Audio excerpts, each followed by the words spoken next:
So I hightailed it back to California, where I knew nobody really, and checked the Yellow Pages. It would have been the Yellow Pages back then, and found a Weight Watchers location, and immediately went and signed up. And that was my first experience, and it was a good experience for me. It was an eye-opening experience for me. Back then, at that time, Weight Watchers was not on points. Weight Watchers was a selection program, which meant you got so many portions of like protein, so many portions of dairy, so many portions of fruits and vegetables a day, and then you got some bonus calories for treats and things like that. And I learned a tremendous amount in a really short time about nutrition, about portion control, about the fact that I was just way eating too much as I like to deny it. And so many of us are in this world because portions have gotten so big. So I did the Weight Watchers vigilantly. I showed up to meetings week after week. I slowly and steadily lost the weight, which is what Weight Watchers suggests. And after about 9 months, I'd lost 30 pounds, and I was at a goal weight that I felt really incredible about. I felt good about myself. I felt confident. And at that time, Weight Watchers has a great option for once you've lost your weight.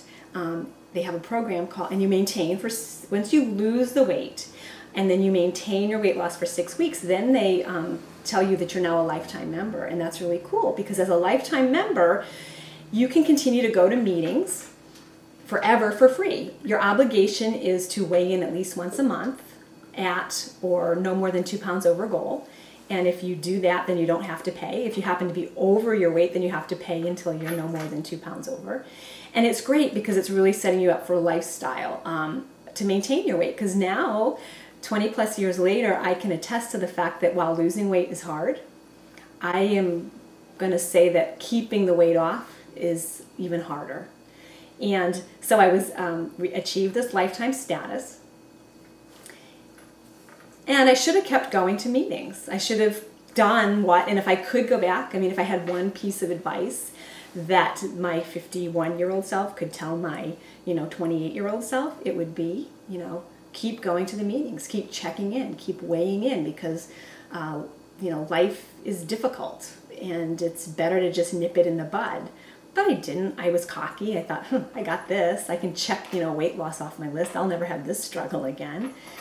So I stopped attending the meetings, slowly reverted over time to my old behaviors, and lo and behold, and I think a lot of people who've lost weight and gained it again can share this experience. So I put the weight back on slowly, steadily, not all of it. Again, I don't know why I didn't think, well, just go back to Weight Watchers. I continued to just kind of play with different diets. All right, so I can't tell you how many diets I've been on in my lifetime. If you name a diet, I've tried it. Atkins, Pritkin, Summer Size, Slim Fast. I've tried them all. I've read a lot of the diet books. I think maybe part of me was embarrassed to cross the threshold into Weight Watchers again and say, oh my God, I failed. I have to come back. But ultimately, I reached that point where nothing was working. I couldn't lose it on my own. I couldn't lose it through all these different diets I kept trying. And so I did cross the threshold back into Weight Watchers again.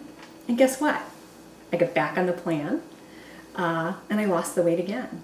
And as I said earlier, I'm kind of a slow learner. I had to do that twice more before I finally got it. And about